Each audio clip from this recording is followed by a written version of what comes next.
మనం ఈరోజు గురువు శని డబుల్ ట్రాన్సిట్ అంటారు. అంటే రెండు గ్రహాలు ఒకే భావం మీద గనక దృష్టి సాధించినప్పుడు ఆ యొక్క భావం ఫలకృతం అవుతుంది.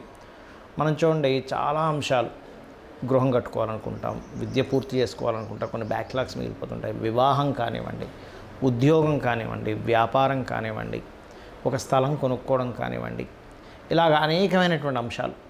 లేదా ఒక అగ్రిమెంట్ చేసుకుంటున్నాం, అగ్రిమెంట్ కంప్లీట్ అవ్వట్లేదు, లేకపోతే ఇలా అనేకమైనటువంటి అంశాలు ఏవైతే ఉంటాయో ఒక్కొక్క లగ్నం నుంచి చంద్రుడు రాశి కంటే లగ్నం చాలా బలమైనటువంటిది గుర్తుపెట్టుకొని, చంద్రరాశి బలమైనది కాదని కాదు, లగ్నం ప్రధానంగా తీసుకోవాలి.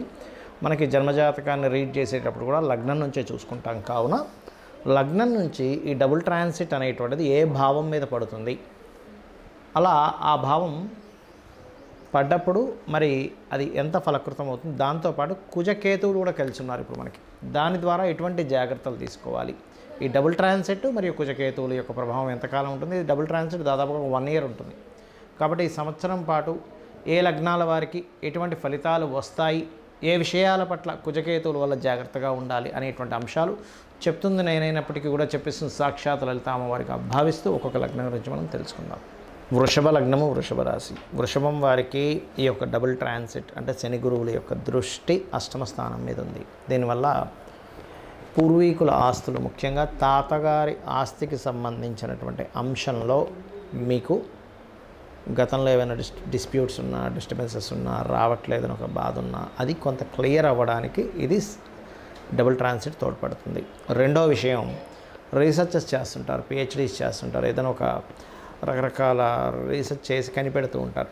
అటువంటి విషయాల్లో మీకు చాలా చాలా చాలా అనుకూలంగా ఉంటుంది. అదేవిధంగా ఇక్కడ ఈ 8th house అనేటువంటిది పర్టికులర్గా రీసెర్చ్ ఒకటే కాకుండా ఆకస్మికంగా ఏదైనా కలిసి రావడం, మీ పర్సనల్ చార్ట్లో కనుక షేర్ మార్కెట్లో మంచి యోగం ఉంది అంటే 2, 5, 8, 11 కాంబినేషన్ ఉంది, ఒక విపరీత రాజయోగము, నీచభంగ రాజయోగం ఉందనుకుందాం కాసేపు. ఉంటే కనుక ఈ అష్టమ స్థానం మీద ఉండేటువంటి గ్రహస్థితి మీకు అటువంటి లాంగ్ టర్మ్ షేర్స్, ఎందుకంటే ఇవాళ రేపు షేర్ మార్కెట్ ఎవరు పడితే వాళ్ళు ఎంటర్ అయిపోయి పాపం నాలెడ్జ్ లేక ఇబ్బంది పడుతూ ఉన్నారు. అలా నాలెడ్జ్ లేకుండా తెలుసుకోకుండా మాత్రం ఎంటర్ అయ్యి ఇబ్బంది పడకండి దయచేసి. సో ఈ కాంబినేషన్ ఉంది, ఇక్కడ మీకు యోగిస్తుంది, గుర్తుపెట్టుకోండి. అదేవిధంగా పిశాచి యోగం కూడా ఉంది కాబట్టి ఒక 3 నెలల పాటు ఈ యొక్క ధర్మకర్మాది యోగము లేదా డబుల్ ట్రాన్సిట్ సంవత్సరం పాటు ఉంటే, నెక్స్ట్ మే వరకు ఉంటే ఈ పిశాచి యోగం 2 నెలలు ఉంటుంది మీకు 4వ స్థానంలో. కాబట్టి మీరు పర్సనల్గా ఏదైనా ఒక ప్రాపర్టీ తీసుకునేటప్పుడు లేదా తల్లిగారి ఆరోగ్య విషయంలోని కుజకేతువులు 4లో ఉన్నారు కాబట్టి ఈ యొక్క అంశంలో కాస్త జాగ్రత్త వహించండి, గుర్తుపెట్టుకోండి. అలాగే మీరు కొంతమంది చూడండి, బాడీ పెయిన్స్ అనో హార్ట్ రిలేటెడ్ ఇష్యూస్ ఉంటాయి కొంతమందికి. అటువంటి వారు వృషభ లగ్నం వారు మరింత జాగ్రత్త వహించాలి, గుర్తుపెట్టుకోండి. అదేవిధంగా ఇప్పుడు ప్రస్తుతం ఉన్నటువంటి స్థితి, లాభంలో శని ఉన్నాడు, మీకు మంచిదే. లాభస్థానంలో శని ఉండడం, లాభాధిపతి ధనస్థానంలో గురువు ఉన్నందుకు ధనపరంగా కూడా యోగిస్తుంది. అయితే మీకు గనక వ్యాపార యోగాలు ఉన్నట్లయితే వ్యాపారపరంగా యోగిస్తుంది. మీ లగ్నం నుంచి ధనస్థానంలో, వ్యాపార స్థానాల్లో బుధుడి యొక్క రాశిలో గురువు ఉన్నందుకు ఇక మీరు నిత్యము చేయవలసిన దేవతారాధన ఏమిటి, ఇవన్నీ చూసుకున్నట్లయితే ముఖ్యంగా మంగళవారాలు కానీ ఆదివారాలు కానీ గోశాలకు వెళ్ళి గోవులకి క్యారెట్స్, గ్రాసము తినిపించండి. Point number 1. రెండవది, నిత్యము కూడా విష్ణు సహస్రనామాల యొక్క శ్రవణము లేదా పఠనం చేయండి. తద్వారా మీకు ఏమవుతుందంటే, మీరు కొన్నిసార్లు ఈ 4వ స్థానంలో ఉన్నప్పుడు ఏమవుతుందంటే కొంచెం విద్యార్థులకు కూడా దీని ఎఫెక్ట్ ఉంటుంది. అంటే చదువు మీద కాన్సన్ట్రేషన్ చేయలేకపోవడము, రాంగ్ క్యాలిక్యులేషన్తో ఏదైనా ఒక ప్రాపర్టీ కన్స్ట్రక్షన్ స్టార్ట్ చేయడము, వాస్తు దోషం ఉన్నటువంటి ప్రదేశము ఇల్లు తీసుకుని ఇట్లాంటివి ఏర్పడుతుంటాయి. కాబట్టి ఈ యొక్క విషయాల నుంచి మీరు ఈ రెమెడీ చేయడం ద్వారా బయటపడతారు. ఈ డబుల్ ట్రాన్సిట్ అనేటువంటిది ఏదైతే ఉందో, ఈ పిశాచి యోగం ఏదైతే ఉందో, మరి పర్సనల్ చార్ట్లో ఎవరికైనా డబుల్ ట్రాన్సిట్ ఏ భావం మీద పడితే ఎటువంటివి వాళ్ళు ఫ్రూట్ఫుల్ పొందుతారు. ఎందుకంటే అసలు మనం ఇంకా ఈ జన్మలో మనం ఇది ఫ్రూట్ పొందుతామా లేదా అనుకునేటువంటి దానికి ఈ డబుల్ ట్రాన్సిట్ చక్కగా ఉపయోగపడుతుంది. దీన్ని గురుకర్మ యోగము అని కూడా ఉంటారు జన్మజాతకంలో.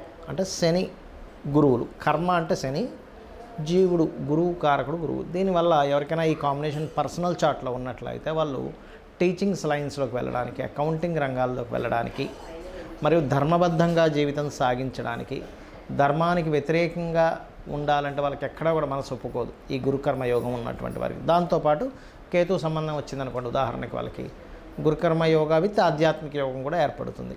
సో ఇది గుర్తుపెట్టుకోండి. అయితే ఈ డబుల్ ట్రాన్సిట్ కనుక ఎవరికైనా వాళ్ళ పర్సనల్ చార్ట్లో జన్మలగ్నం మీద సంబంధం ఏర్పడింది అనుకోండి, వాళ్ళు 100% ధర్మబద్ధంగా ఉంటారు. కాకపోతే లగ్నాధిపతి కూడా బాగుండాలి అక్కడ.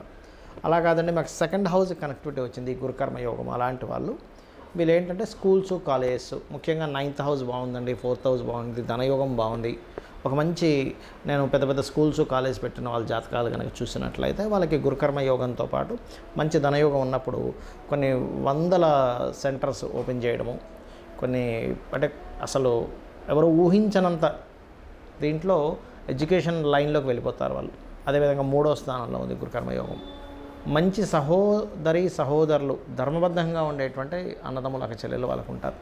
4వ స్థానంలో ఏర్పడింది. దాంతోపాటు కుజుడు కూడా బాగున్నాడు అనుకోండి, అప్పుడు వాళ్ళకి ఏంటంటే చక్కగా వీళ్ళు సంస్థలు ఏర్పాటు చేయడానికి మరియు భూమి మూలంగా ధనం సంపాదించడానికి యోగిస్తుంది.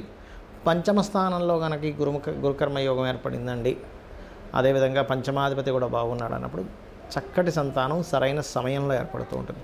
6వ స్థానంలో కనుక ఉన్నట్లయితే వీళ్ళు తీసుకున్న అప్పును ధర్మబద్ధంగా తీర్చగలుగుతారు. 7వ స్థానంలో ఉన్నప్పుడు జీవిత భాగస్వామి ధర్మబద్ధంగా ఉండడం. 8వ స్థానంలో ఉన్నప్పుడు వీళ్ళకి ఏమవుతుందంటే పూర్వీకుల ఆస్తులు రావడం. 9వ స్థానంలో ఉన్నప్పుడు మంచి గురువులు వీళ్ళకి లభించడం, మీరు మంచి గురువుగా పేరు ప్రఖ్యాతలు పొందడం. 10వ స్థానంలో ఏర్పడినప్పుడు మంచి అంటే ఇక్కడ చూడండి మనకు ఒక్కోసారి సరైన సమయంలో సరైనటువంటి కంపెనీలో వాళ్ళకి జాబ్స్ రావడం అనేటువంటి జరుగుతుంది. అయితే ఇక్కడ ఏంటంటే దశమాధిపతి కూడా బాగుండాలి. అదేవిధంగా ఏకాదశ స్థానంలో ఏర్పడినప్పుడు వ్యాపారాన్ని ధర్మబద్ధంగా చేస్తారు. 12వ స్థానంలో ఏర్పడినప్పుడు గురుకర్మ యోగం వీళ్ళు ఎక్కడా కూడా అంటే వీళ్ళ యొక్క వివాహ జీవితాన్ని ధర్మబద్ధంగా గడపడానికే చూస్తారు. గురువు ఉన్నా లేకపోతే గురువు శనులు కలిసి ఉన్న 12వ స్థానం మీద దృష్టి ఉన్నా కూడా. అయితే ఇవన్నీ నేను మీకు ఎందుకు చెప్తున్నానంటే ఇది ఖచ్చితంగా ఫ్రూట్ఫుల్ ఇచ్చేటువంటి కాంబినేషన్ అంటారు దీన్ని గురుకర్మ యోగం. మీ జన్మజాతకంలో ఏదైనా పలానా భావం మీద ఉంది కానీ ఆ భావాధిపతి కూడా బాగున్నాడు అన్నప్పుడు ఖచ్చితంగా ఆ భావాన్ని మీరు పొందుతారు. కొంతమంది అంటుంటారు చూసారు ఏమిటోనండి నేను జీవితాంతం కష్టపడ్డానే అసలు ధనవంతుడిని అవుతాను అవను అని భయం వేస్తుందని. ఇటువంటి వారికి ధనస్థానం కనుక మీకు ధనాధిపతి బాగున్నాడు అన్నప్పుడు మీరు ఒక హోప్ పెట్టుకోవచ్చు జీవితంలో. ఎస్ నేను ఖచ్చితంగా ఏదో రోజు కేఎఫ్సి అధినేత చూడండి ఆయన 70వ ఏట 65-70వ ఏట ఆయన మొత్తం ఆయన యొక్క సామ్రాజ్యాన్ని విస్తరించగలిగాడు. అంటే ఏంటంటే ప్రతి వ్యక్తికి కూడా వాళ్ళ యొక్క జాతక చక్రంలో ఒక గొప్ప యోగం ఇలాంటి డబుల్ ట్రాన్సిట్ యోగం ఉన్నప్పుడు ఖచ్చితంగా వాళ్ళకి ఒక మంచి లైఫ్ అనేటువంటిది ఉంటుంది.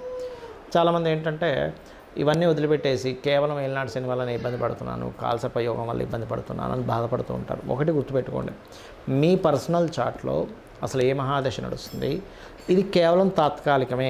కొన్నిసార్లు కొన్ని మహాదశలు 5-6 ఏళ్ళు ఉన్నప్పుడు ఇంకా బ్యాలెన్స్ ఉన్నప్పుడు 5-6 ఏళ్ళ తర్వాత మీకు బాగుంటుంది. ఒక్కోసారి కొన్నిసార్లు కొన్ని కష్టం కూడా రావడం మంచిగా జరుగుతుంటుంది. అంటే ఎలా అంటే ఆ పర్టికులర్ పీరియడ్లో స్ట్రగుల్ అయినప్పుడు మనిషి చాలా స్ట్రాంగ్ అవుతాడు. ఆ స్ట్రాంగ్ మైండ్ స్ట్రాంగ్గా ఉండేటువంటి విల్ పవర్ వాళ్ళ లైఫ్లో ఒక స్టేజ్కి తీసుకెళ్తుంది. అంటే మీరు ఒక స్టేజ్కి వెళ్ళాలని యోగం ఉన్నప్పుడు చాలామంది ఏమంటుంటారంటే ఏమండి ఎవరు చూసినా నా జన్మజాతకంలో అద్భుతమైన యోగం ఉంది చాలా పెద్ద కోటీశ్వరులు అవుతావు అంటున్నారు, కానీ నేను చూస్తే ఇన్ని కష్టాలు పడుతున్నాను ఏమిటిది అంటూ ఉంటారు. నేను ఒకటే చెప్తాను, ఏ కోటీశ్వరుడైనా ఎంత పెద్ద బిజినెస్ మ్యాన్ అయినా ఒకప్పుడు కష్టపడ్డ వ్యక్తే. ఆ కష్టపడ్డాడు కాబట్టే సఫర్ అయ్యాడు కాబట్టే అంత స్ట్రాంగ్ అవుతాడు. మిమ్మల్ని స్ట్రాంగ్ చేయాలంటే ఫస్ట్ గ్రహం ఒక కష్టాన్ని ఇస్తుంది, గుర్తుపెట్టుకోండి. కష్టం ఇవ్వకుండా స్ట్రాంగ్ అవ్వలేరు ఎవరు. మనం మజిల్స్ పెంచాలన్నా మన బాడీకి మన మజిల్స్కి ఫస్ట్ కష్టాన్ని ఇవ్వాలంటే ఒక పెయిన్ ఇవ్వాలి. పెయిన్ ఇచ్చిన తర్వాతే అది స్ట్రాంగ్ అవుతుంది. సో మీ అందరికీ కూడా చెప్పేది ఒకటే, మీరు ఎటువంటి కష్టాల్లో ఎటువంటి ఇబ్బందుల్లో ఉన్నా మెయిన్గా ఇవాళ రేపు అప్పులు ఎక్కువగా ఇబ్బంది పడుతున్నారు అప్పుల బాధలతో. కాబట్టి ఓం అపర్ణాయే నమః, ఫైనాన్షియల్ గ్రోత్కి ఓం సంపత్కరీ సమారూఢ సింధుర వ్రజ సేవితాయే నమః అనే మంత్రం. లేదండి నాకు హ్యాపీనెస్ లేదు, బిజినెస్లో ఇంప్రూవ్మెంట్స్ లేవనుకునేటువంటి వారు ఓం ఇంద్రగోప పరిక్షిప్త స్మరతూనాభచంగికాయే నమః. అలా కాదు నాకు మంచి జాబ్ రావట్లేదు అనుకునేటువంటి వారు ఓం మాణిక్య మకుటాకార జానుద్వయ విరాజితాయే నమః అని చేసుకోండి. అన్ని విధాలు మీకు బాగుంటుంది.